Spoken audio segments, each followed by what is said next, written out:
Welcome to HerdBook, Farm Records Organized. I built this app because I got tired of running my farm out of sticky notes, spreadsheets, and the I know I'll remember that plan. What I wanted was one place where the day-to-day stuff lives. My goats, breeding dates, kidding records, milk logs, health events, pasture moves, and nutrition plans, with reminders to help me remember the fine details.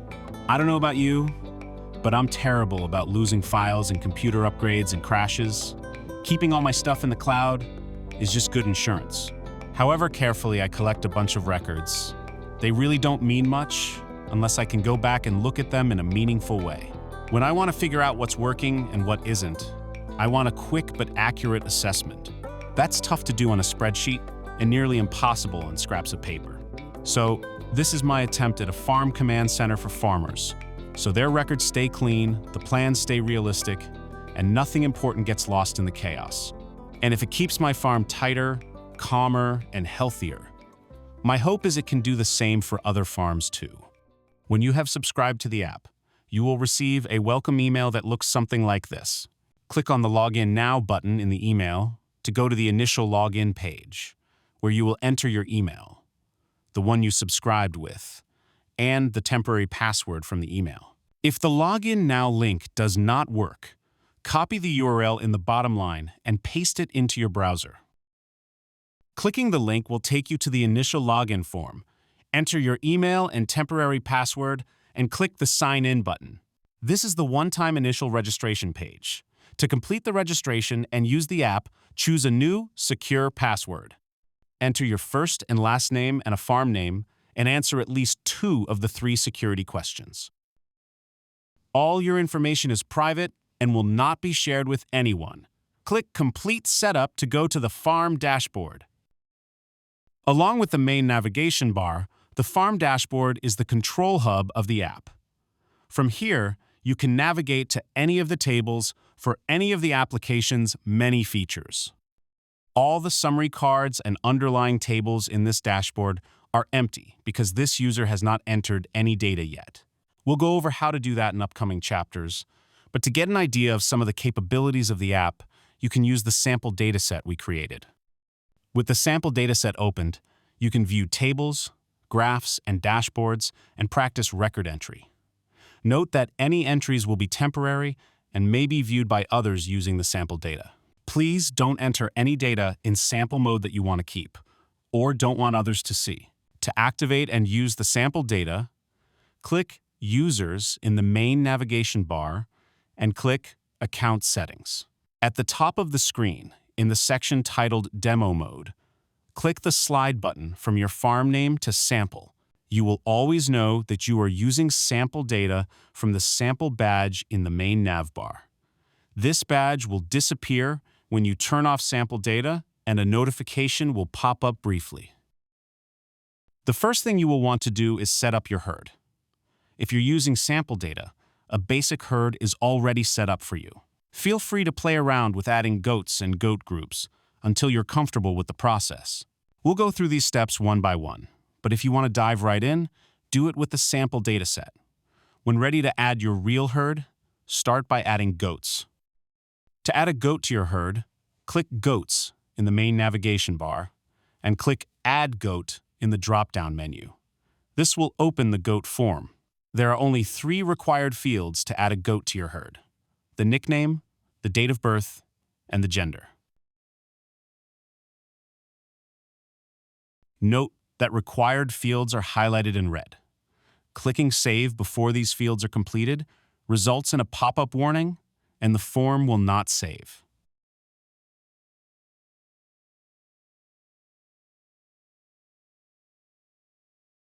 Although many of the fields in the goat form are optional, several bear mention because they carry forward to other features in the app. The life phase is automatically calculated from the gender and date of birth fields, and later automatically updated from breeding, kidding, and lactation records. There may be instances in which breeding and lactation records are unknown or unavailable. For example, if you purchase a bred doe or doe in milk. In those cases, it is possible to override the calculated life phase by, for example, setting it to pregnancy early. Please be aware that this manual override will take precedence over calculated values until you edit the goat and either change the value back to automatic or set another value manually.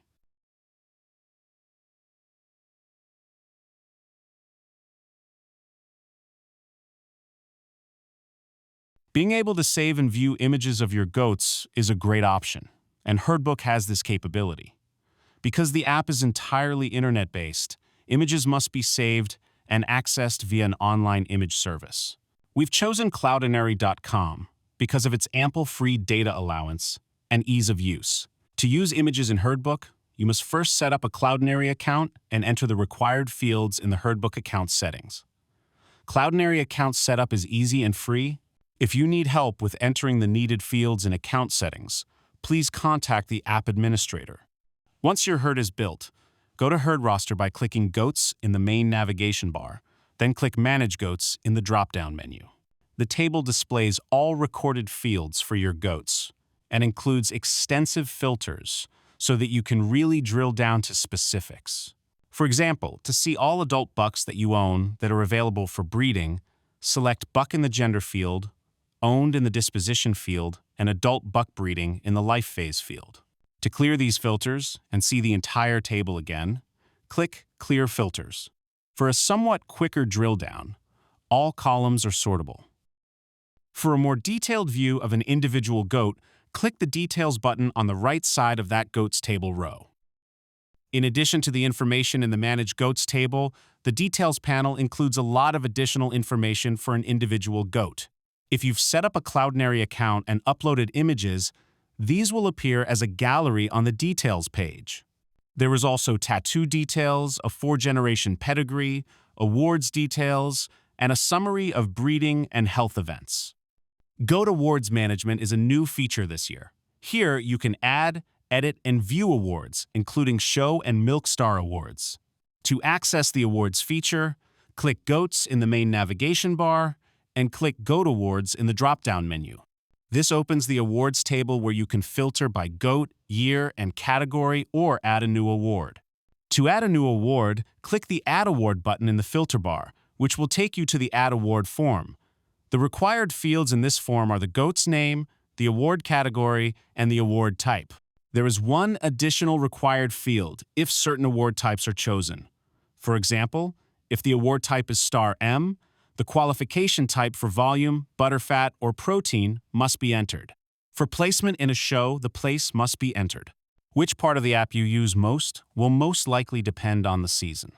We'll start with the breeding features to showcase how breeding-related events affect life phases that cascade through the rest of the app. If you've completely built your herd, you probably already have records for at least one doe and one buck of breeding age.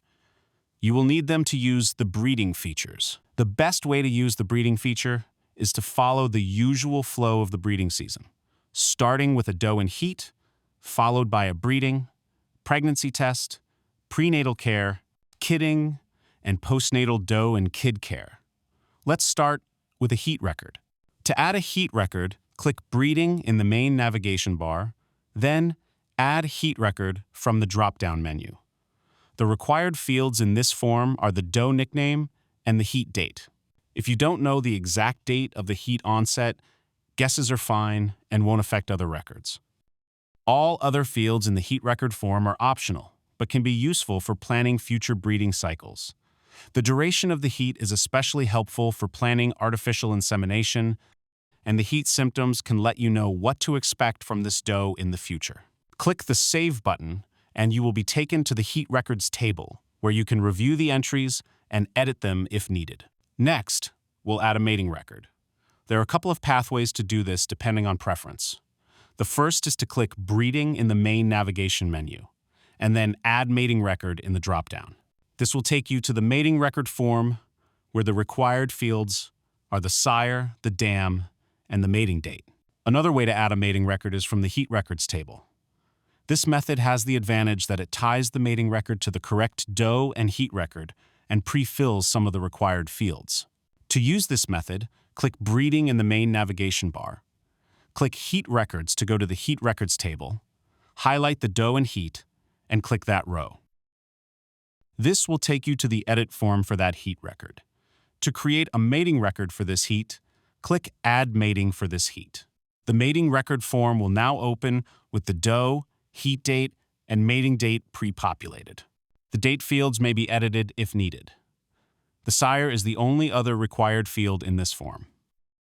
The due date is automatically calculated based on a 150-day gestation period and will carry forward to kidding records.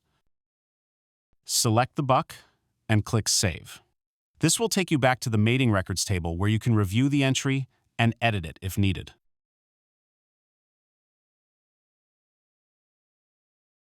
This is probably a good time to point out that all the tables in the app include clickable rows that open an edit form for that record. Hover over the row and click it to open the form and edit any entries that you want to change.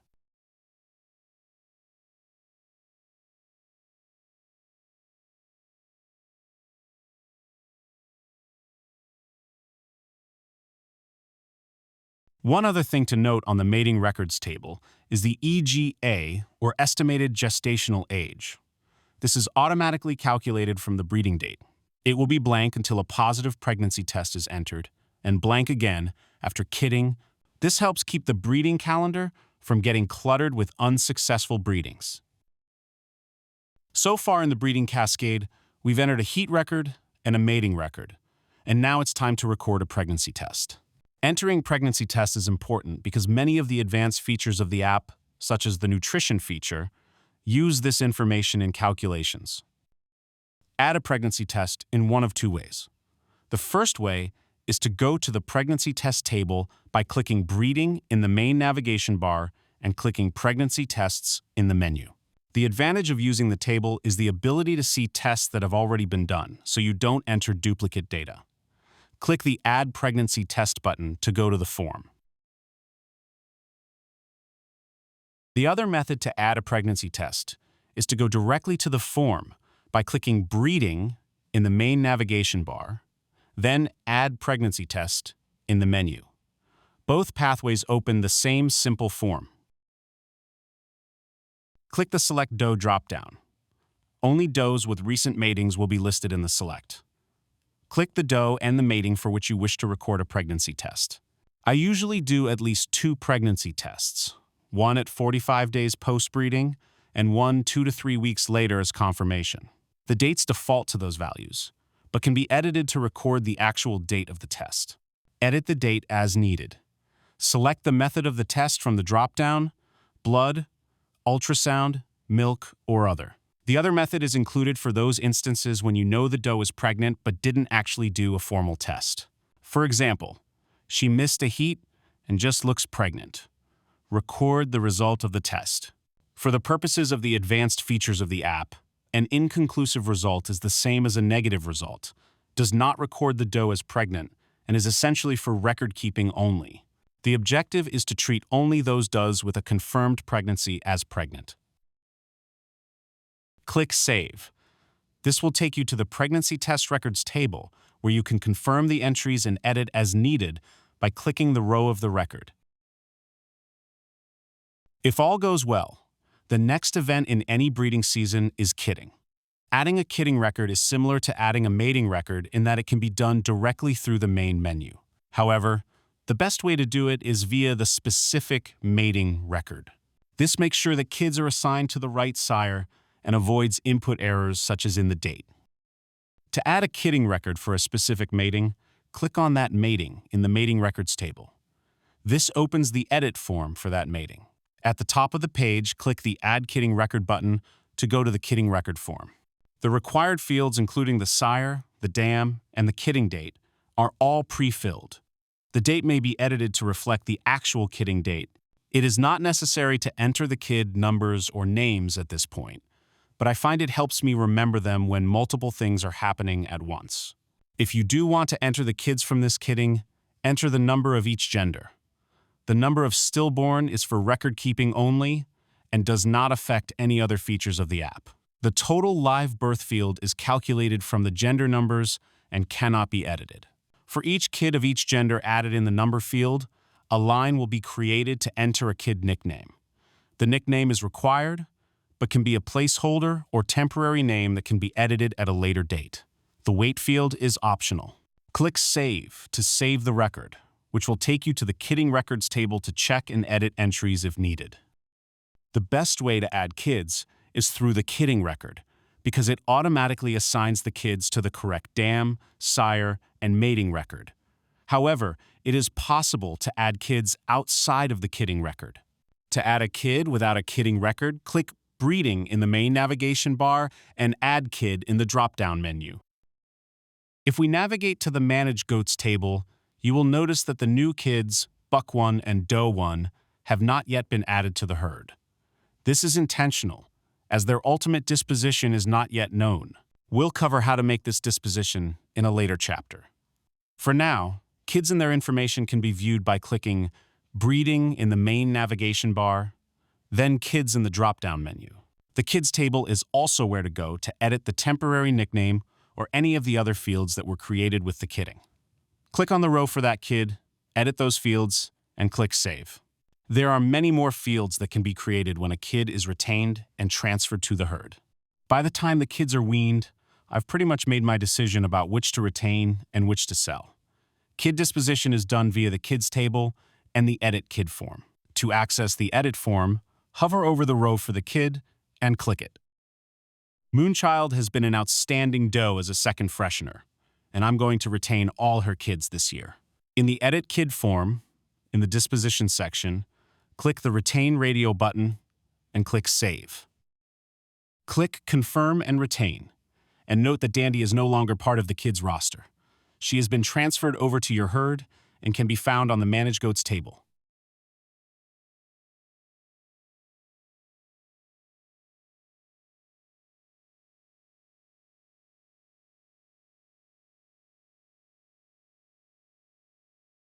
The sale of a kid may also be recorded via the Disposition section of the Edit Kid form.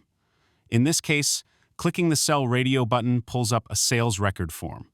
All fields in the form are required to save the record. Clicking the Review and Confirm button creates a bill of sale that can be printed for the buyer or saved to PDF for your records. Click the Confirm button to record the sale. This will remove the kid from the Kids table, but add it to the Manage Goats table with a disposition of Sold. If at some point you decide you no longer want to keep records of sold kids, kid records may be deleted by clicking on the row and clicking Delete on the Edit form.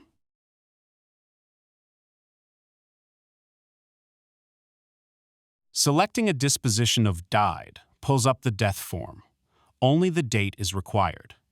Saving and confirming the record removes the kid from the Kids table, but adds it to the Goat table with a status of Died.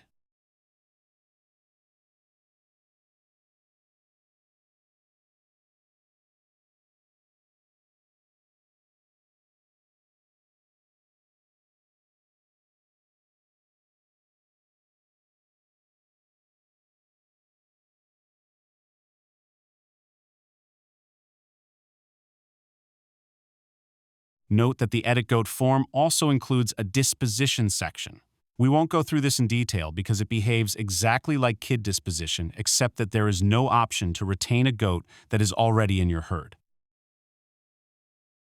This is my favorite time of year, when there are a bunch of fluffy, happy, bouncy, hopefully healthy tiny kids running around the kidding barn. Unfortunately, the work doesn't stop there, and there are several things to do to keep those kids and their dams happy and healthy. I keep track of these chores on the breeding calendar. When breeding events are recorded, several predictive events are added to the calendar. For example, when a heat record is added, the next predicted heat is added to the breeding calendar. To open the breeding calendar, click Breeding in the navigation bar, then Breeding Calendar. Then, when a mating record is added, the predicted kidding is added, as well as to-do events like pregnancy checks and prenatal vaccinations. Note that to-dos include a checkbox to mark them as done when they're completed. Any of the events can be clicked to open the source of the reminder. The breeding calendar has extensive filters to allow you to drill down on specific breeding events and tasks. For example, to figure out when a certain doe is likely to kid, click her name in the doe dropdown, click the Clear Types button, and click the Predicted Kidding checkbox.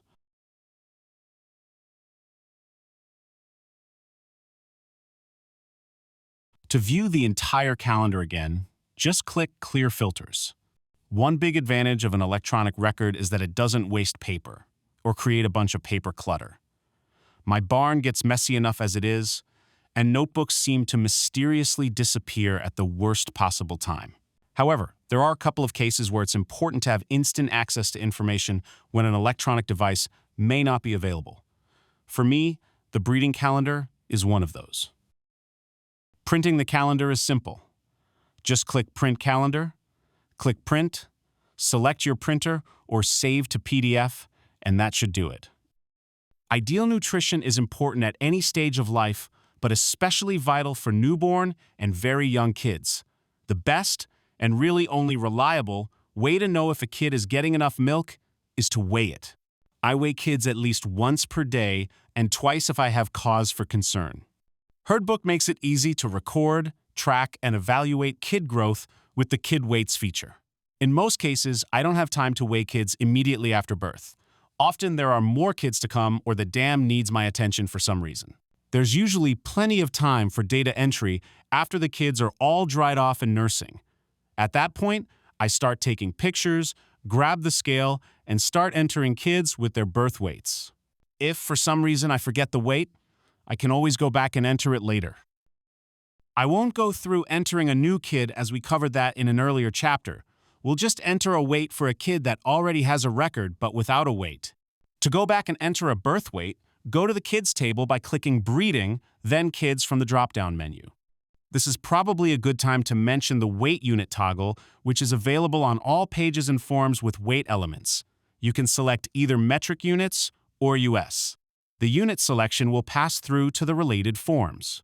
For convenience, many forms also include their own units toggle. Let's enter a birth weight for Moonchild's doeling, Doe 1. First of all, she needs a better name, so let's enter that here too. I wasn't able to enter a birth weight for Moonbaby, so I'll correct that first. Birth weights are important because many of the growth milestones and charts key off of that datum point. Weights may be entered in pounds or kilograms. The app will make conversions when and where necessary. Click Save to save the record and go back to the Kids table to ensure that the weight was entered correctly. To edit the weight, click on that row to go back to the entry form. Daily recording of kid weights is slightly different than recording the birth weight. To enter a new kid weight after the birth weight has been recorded, click Breeding in the main navigation bar and click Add Kid Weight in the drop-down menu. Click the kid name in the Select drop-down. We'll stick with Moonbaby for now. The date and time will pre-fill with now, but can be edited at will. The weight is required and can be entered in pounds or kilograms. The dam or bottle feeding field is optional, but I like to keep track of it for my own records. Click Save to return to the Kid Weights table and click the row to edit your entry if needed. The Kid Weights dashboard demonstrates the power of careful data collection with comparison growth charts and milestone tables. To view the Kid Weight dashboard, click Breeding in the main navigation bar, then click Kid Dashboard in the drop-down menu. Here you can see growth charts for all kids or select just one or two that you might be worried about.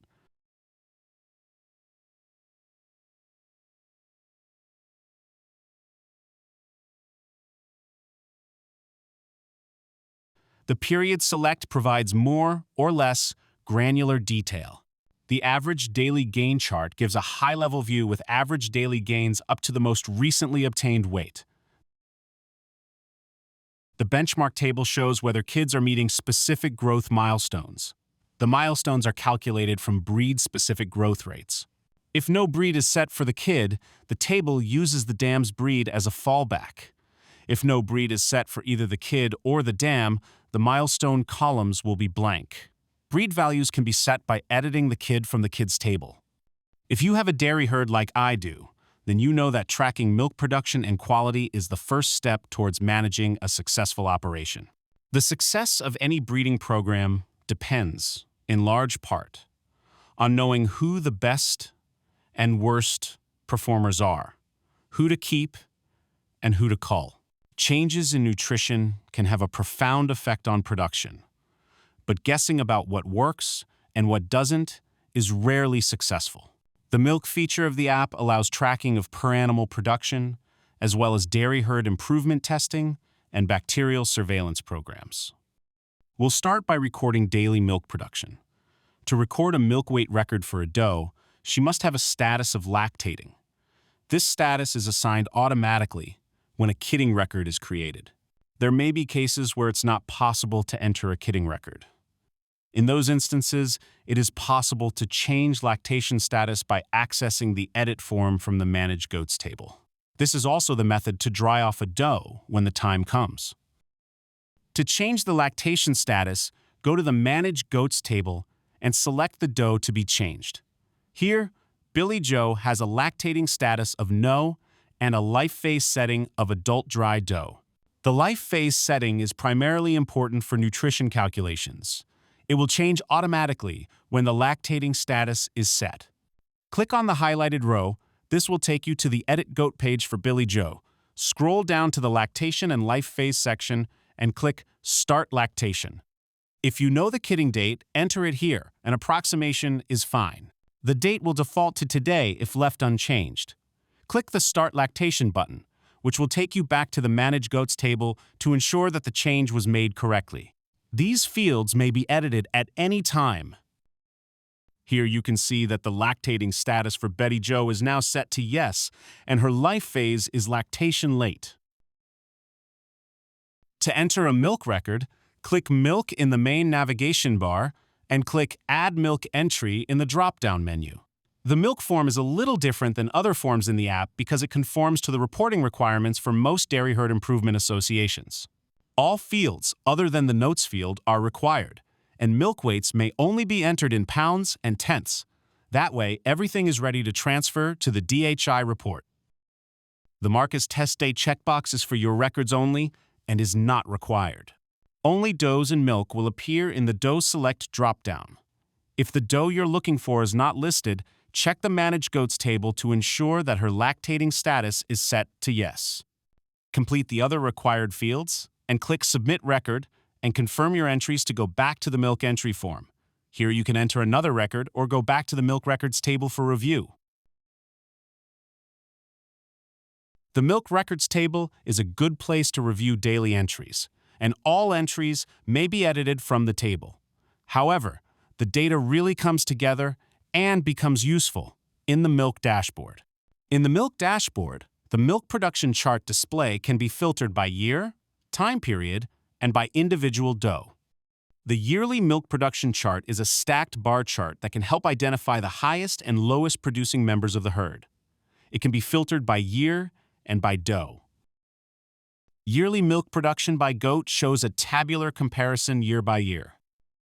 Milk testing turns "she seems to be milking well" into hard data. In addition to an official recording of volume production, milk testing provides butterfat and protein percentages and the somatic cell count that can be an early warning sign of mastitis.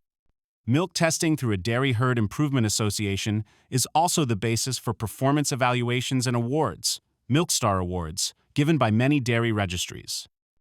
To enter the results of a milk test, either click the Add Milk Test button on the Milk Test table or click Milk in the main navigation bar, then Add Milk Test in the drop-down menu. Only does and milk will appear in the Doe Select drop-down. The DHI index is required by the testing lab and the CDCB and must be unique within your herd. You may assign any value that you like, but it must be unique for that doe. If the doe that you select already has an assigned index, it will automatically populate that field. If the doe does not have an assigned index, then a form will pop up to allow you to assign one. For simplicity, I use sequential numbers for indexes, and automatic assignment will use the next number in sequence. If your farm uses a different schema, enter the next index in the custom box. The index may be any string of letters and numbers, but must be unique for that doe on your farm. In case all you want to do is keep a record of when a test was done, only the doe, name, index, and date fields are required. This might be the case when you submit a dry test record or submit a test without samples. The remainder of the fields are optional. The lactation number is calculated from lactation records, but can be edited. Fill in any optional fields desired and click Create to navigate to the milk records table. Here you can review the entry and edit as needed. As with the milk records dashboard, the milk test table provides a summary of milk test data collected. Records can be filtered by doe and by date range. The summary section displays averages over the time period selected.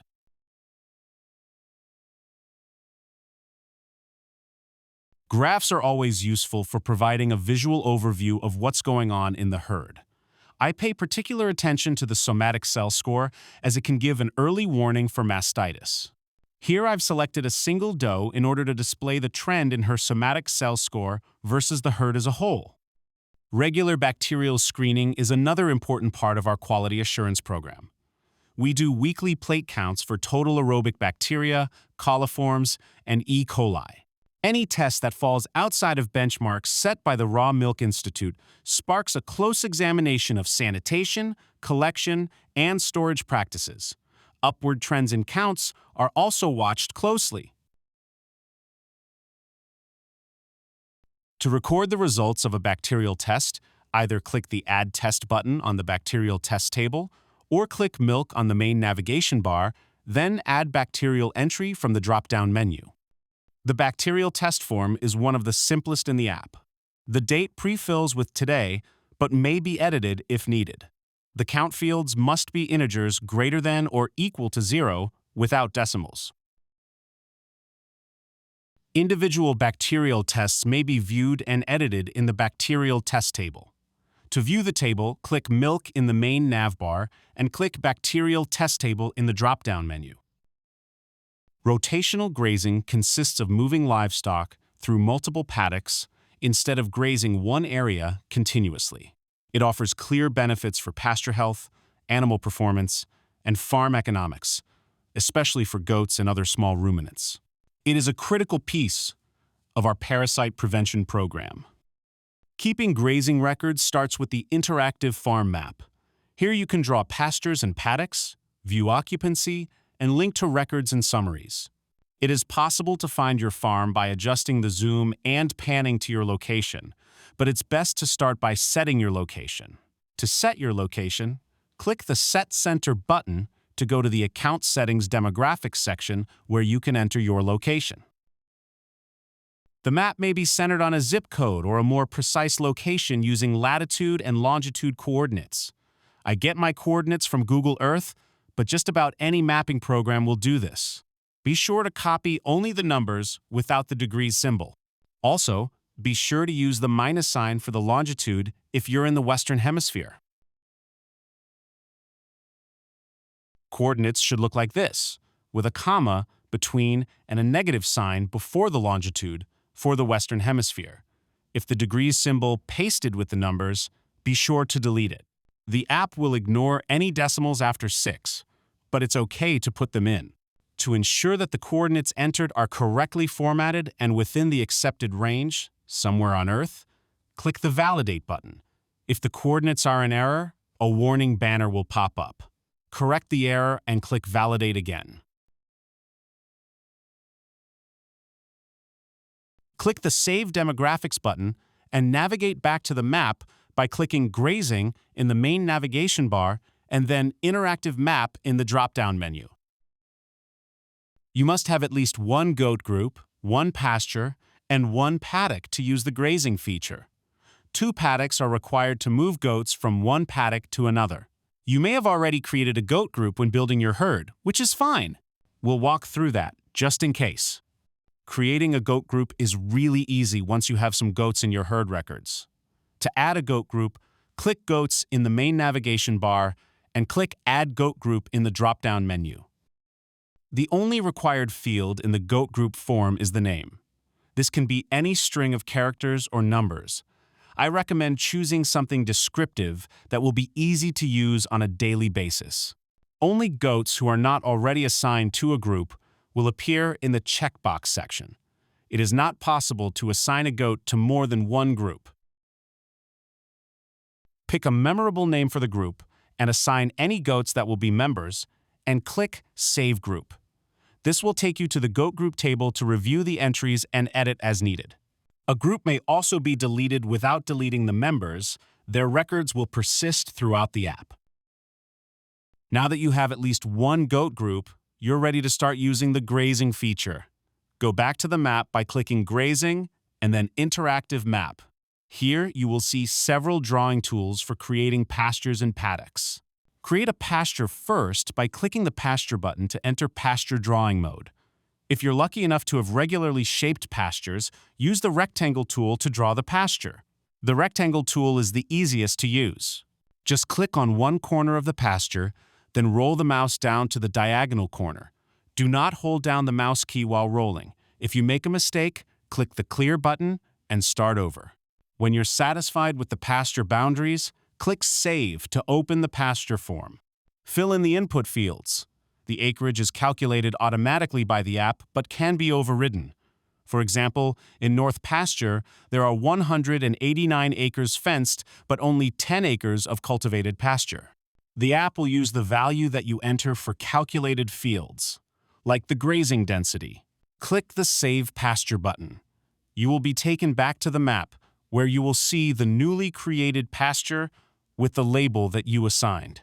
Pastures and paddocks are color-coded, and we'll discuss that further when creating paddocks. None of my paddocks conform to any recognizable geometric shape. That's okay, because the Polygon tool allows drawing of just about any sided shape imaginable. We'll use this tool to demonstrate drawing and adding a paddock. To draw your first paddock, first select the Paddock button to switch from pasture to paddock drawing mode. We could use the Rectangle tool to draw this paddock, but for demonstration purposes, we'll select the Polygon tool. The Polygon tool behaves a little differently than the Rectangle tool. To use it, select the first corner of the paddock and click each point along the paddock boundary. When the shape is complete to your satisfaction, click the first point to finish the paddock. This may take some practice, so if you make a mistake, click the Clear button and start over. The pasture and paddock boundaries are mostly a visual representation of your grazing areas. They don't have to be exact or precise, and the app is pretty forgiving in their use. As with adding a pasture, click Save to go to the paddock form, fill in the input fields, and adjust the acreage if desired. The only difference is that a paddock must be assigned to a pasture. We've only one pasture, so that should be easy. Click Save Paddock to go back to the map, where you will see the newly created paddock with its label. That's it. Create at least one more paddock, and you'll be able to fully utilize the Grazing feature. Our newly created paddocks are currently empty, so the next step is to fill them with goats. This can be approached in a couple of different ways, but we'll stay with the interactive map for now. To create a new paddock event, click the Add Event button. Because this is a new, empty paddock, goats are being assigned for the first time. Click the Event Mode Select and choose Initialize Group. The date field defaults to today, but can be edited if needed. Select the group that you want to place in the paddock. Select the paddock and add any notes if needed. Click Save Event to go back to the interactive map. Notice that the color of paddock A1 has changed to orange. This signifies that the paddock is occupied, whereas the one next to it is blue because it's empty. Roll the mouse cursor over the paddock label and click it. This brings up the Paddock Details panel that displays the paddock status and the current occupants.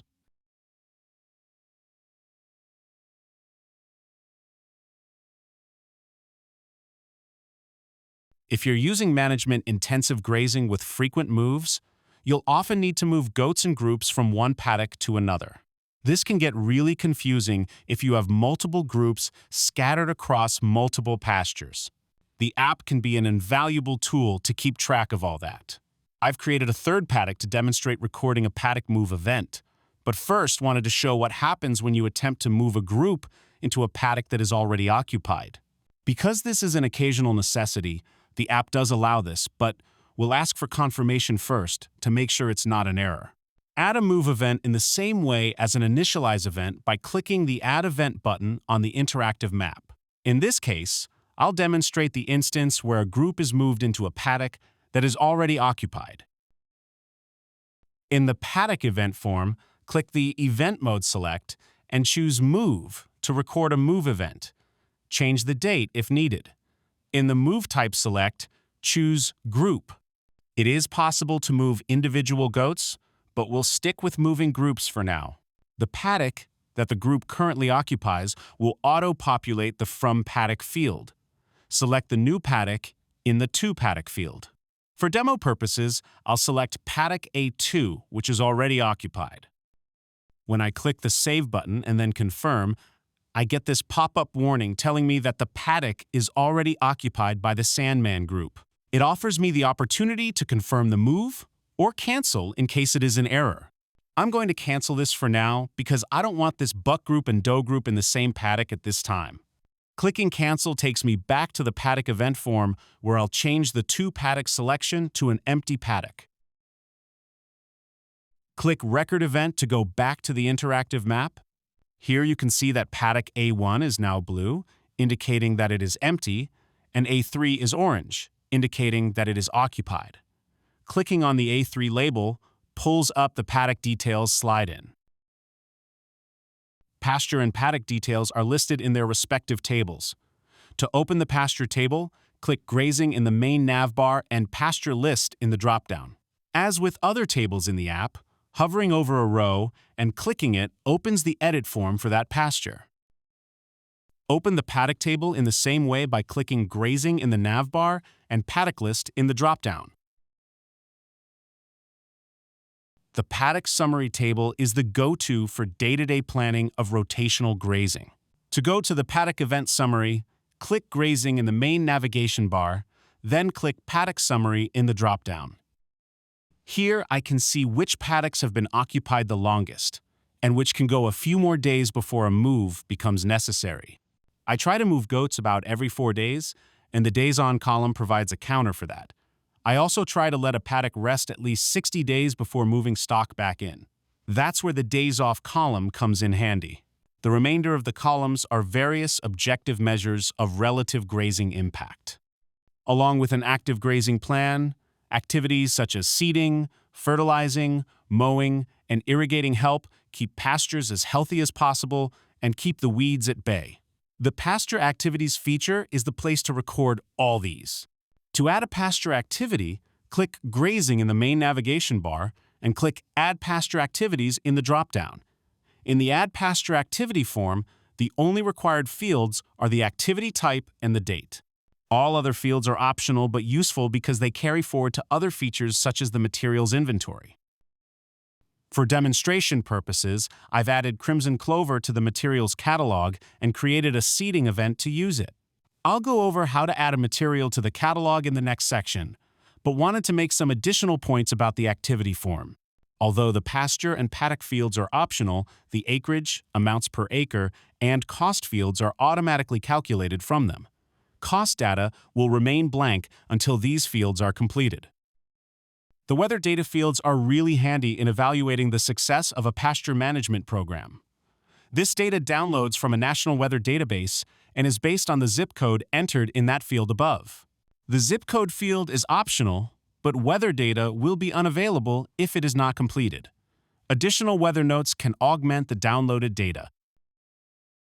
Next, if applicable, add a material to the activity. This can be accomplished by adding a material freeform by clicking the blank row button and filling in the fields.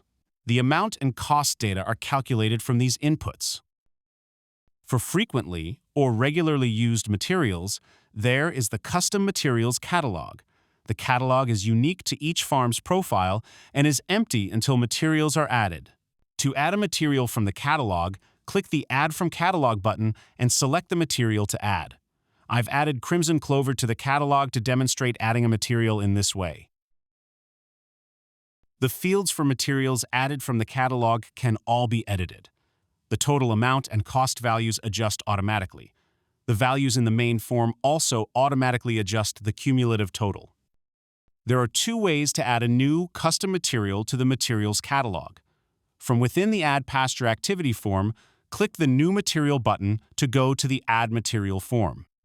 In the Add Material form, most of the fields are required because they carry forward to the Activity form and are required for the calculation. The required fields are highlighted in red, and attempting to save without completing them will pull up a warning message, and the form will not save.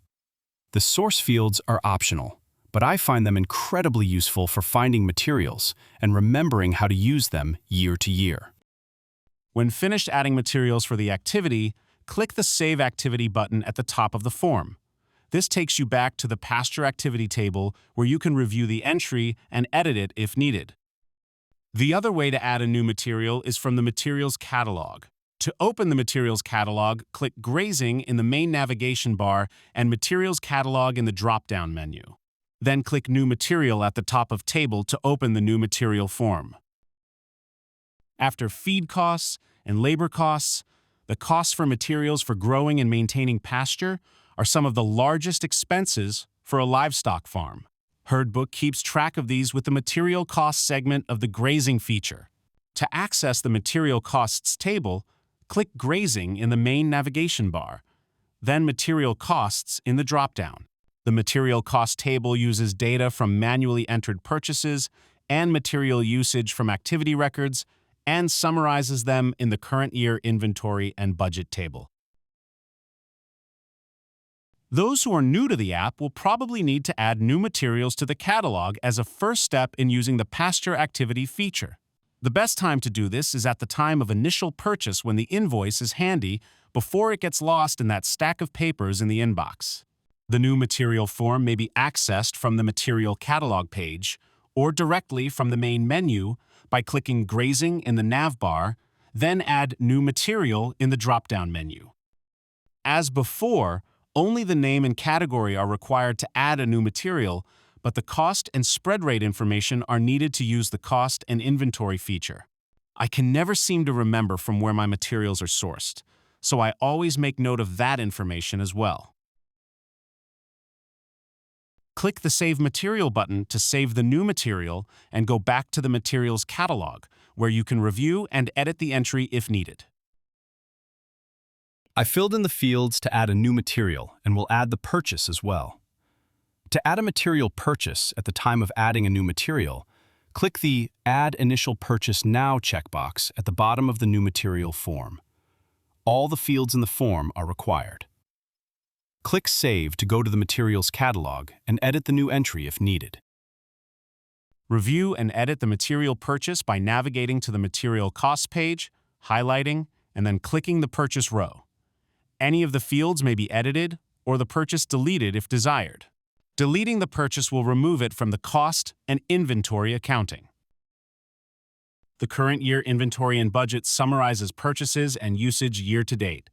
Here you can see the amounts purchased and used and the amount remaining on hand. You can also set an annual budget and see how you're doing in maintaining costs so far. There are many factors that determine the success or failure of any dairy farm. Ideal nutrition is the most vital. One of the primary motivations for building this app was the long, unsuccessful search for a nutrition calculator that would help me with feeding my goats. I just could not find anything that was, at the same time, easy to use, accurate, customizable, and based on the most recent science on nutrition for small ruminants. The nutrition calculator pulls information from several different areas in the database, and accurate calculation depends on data entered in those previous features. For example, all goats must have a reasonably accurate weight and date of birth to calculate its nutrient requirements and put together a feed plan. For pregnant and lactating does, their life phase must be entered to determine pregnancy and lactation status. For demonstration, I've added an adult doe to the herd without recording her life phase.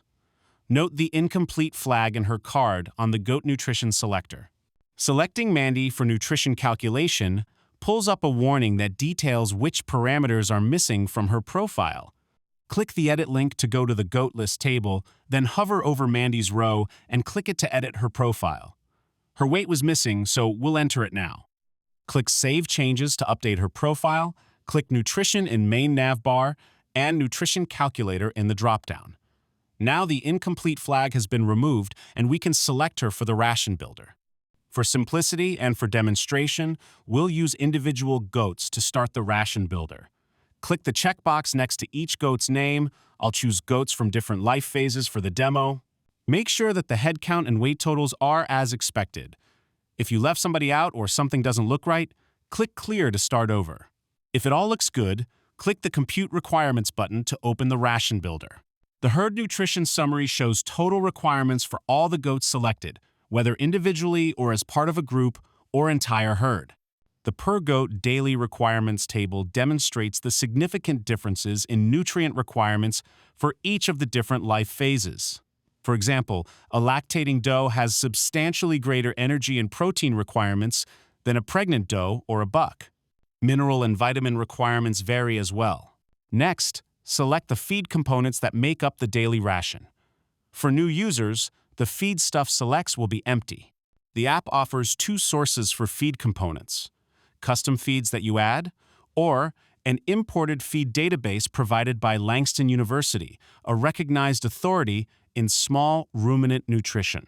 I highly recommend using the imported database because its feed components include all the values required to make the calculation. The database becomes part of your individual profile and can be edited at will. I'll go over adding a custom feed in a future section. For now, we'll use the imported database. To import the feed database, click Nutrition in the main navigation bar and click Feed Catalog in the dropdown.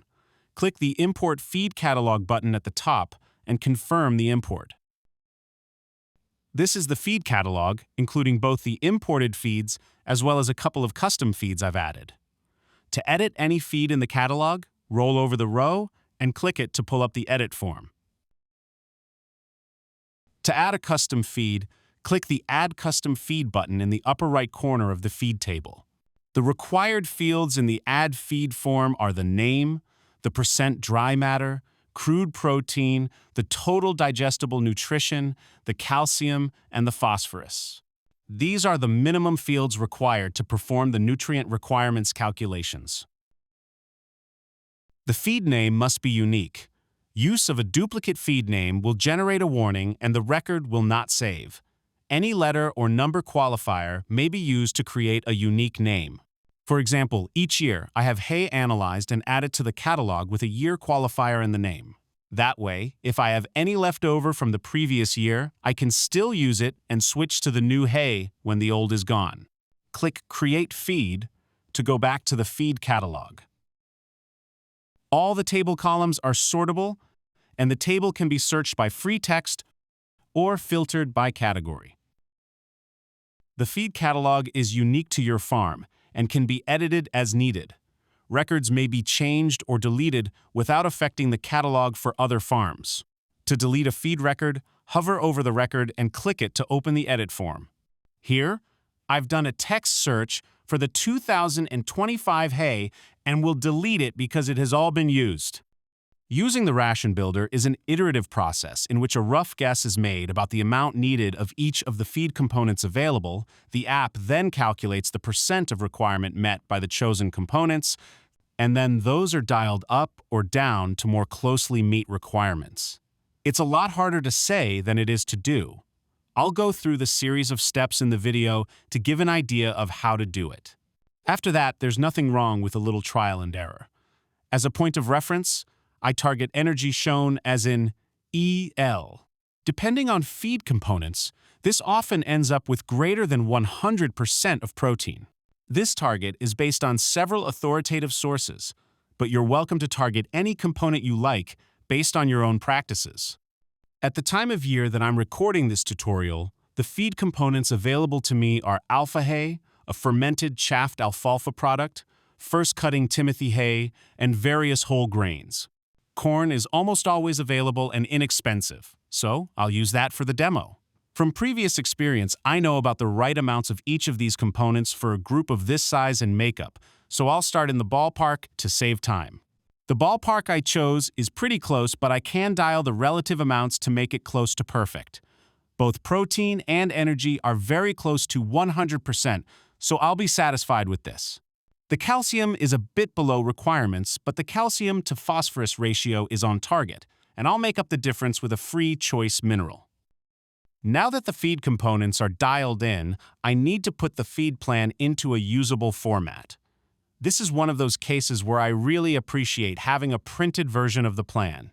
I only have to adjust the plan periodically, as the situation on the farm changes, so I'm not wasting too much paper. The nutrition plan is summarized in the barn sheet. To build the barn sheet, scroll to the bottom and click the Add to Barn Sheet button. The barn sheet is cumulative, so you can add individual plans for different goats and goat groups as needed. The barn sheet is accessed by the Show Summary button at the top of the page. Note the numeral 1 on the button, indicating that there is one nutrition plan included in the barn sheet. This will increase by 1 with each plan added. Click the Show Summary button to open a preview of the barn sheet. Here, you can save the sheet to PDF or print to paper. I feed supplemental vitamins and minerals free choice, but I still like to ensure that I'm putting enough out there and that I'm not wasting it. For this calculation, I take advantage of the periods select in the app to tell me how much mineral to put out for the herd each week. As with feed, mineral supplements can be calculated for goat groups or individual goats, but because I just put enough in a bucket for the entire herd and distribute it more or less evenly on a per-goat basis, I calculate minerals for the entire herd. At the end of the week, I just see how much is left and adjust accordingly. My goal is to make sure that nobody runs out, but I don't end up wasting a significant amount. Here, I select the entire herd box, make sure that weekly is selected in the period select, and click Compute to open the Ration Builder. The Ration Builder works pretty much the same for minerals as it does for feed, except that now the target will be different. First, I remove the extra rows because I'm only putting out one combination vitamin and mineral supplement. For those who feed individual minerals, these rows may be needed. Because goats are so susceptible to copper deficiency, and because our soil is deficient in copper, I use copper as the target mineral. If your soils have sufficient copper, but are deficient in selenium, for example, then selenium would be a reasonable target. Most high-quality goat mineral supplements will be adequate to cover deficiencies when offered free choice. As before, I've started with a ballpark that I think will cover the herd for copper. Note that I've changed the units to ounces for ease of measurement. Pounds, grams, or kilograms may be selected based on the situation. In this case, my ballpark turns out to be too low, so I dial the amount upwards to reach near 100% of my target. I don't mind going a little over with minerals because I know there will be some wastage. I've added the mineral plan for the entire herd and a feed plan for the Moonchild group to the barn sheet to show how the barn sheet summarizes different plans but tabulates them separately. The barn sheet can be simple or complex depending on the needs of the individual farm. Before leaving the nutrition planner, it's necessary to point out that, although the calculations are as precise as possible and based on the current science available at this time, the nutrition calculator is an approximation. It should be seen as a starting point for herd nutrition and is not a substitute for careful monitoring of goat health and body condition. With that in mind, let's move on to the herd health feature. The big things like breeding, milking, grazing, and feeding always seem to be at the forefront of my farm management, and it's the little day-to-day and week-to-week tasks like hoof trimming, vaccinations, and parasite checks that seem easy to forget. To keep from falling behind on these small but important chores, I use the health feature in HerdBook. To add a health event to the calendar, click the Add Event button at the top of the table to open the Add Event form. As with the nutrition feature, the health feature offers a catalog of templates for common events. It's a little different from the feed catalog in that it's shared by all users.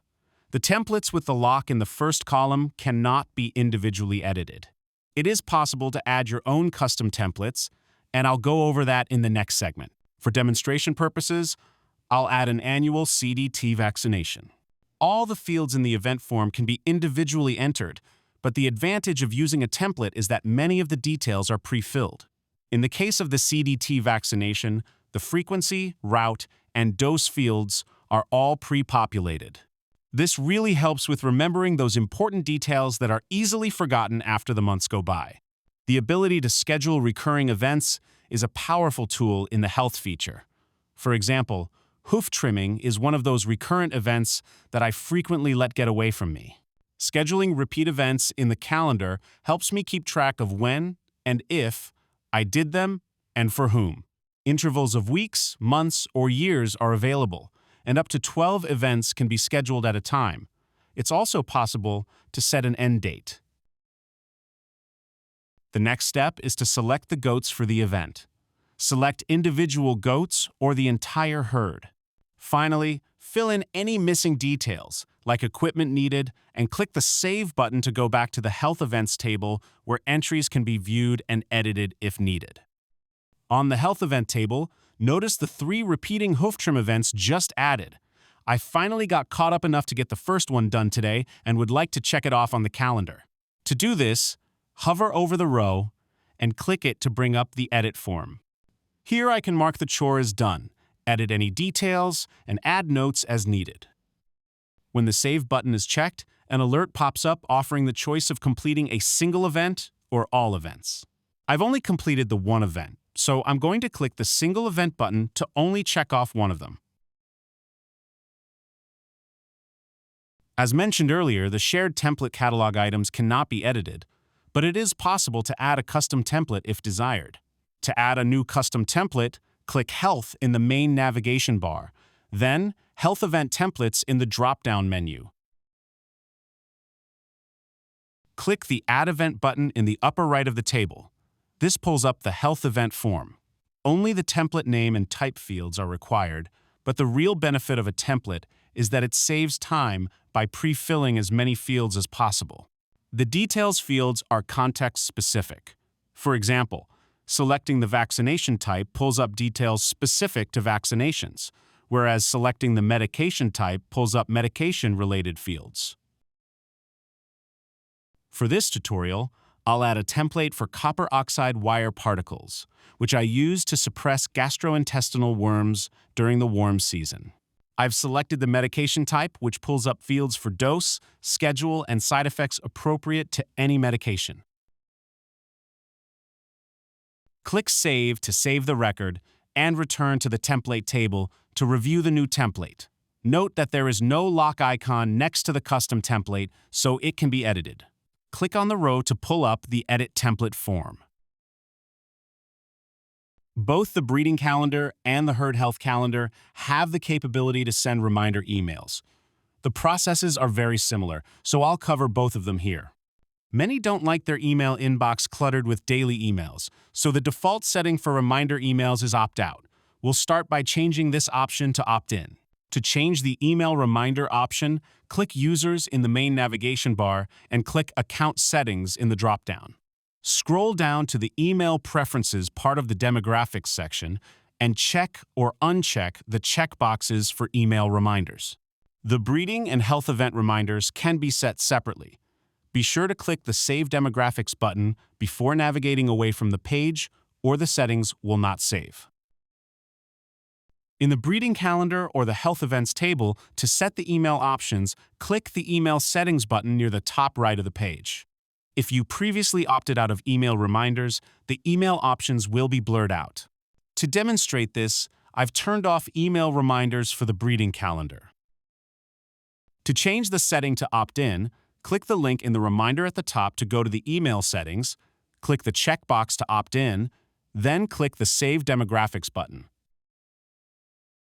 The email reminder options include a window that determines how far in advance emails should be sent. This can vary by season, and this setting can be changed at any time.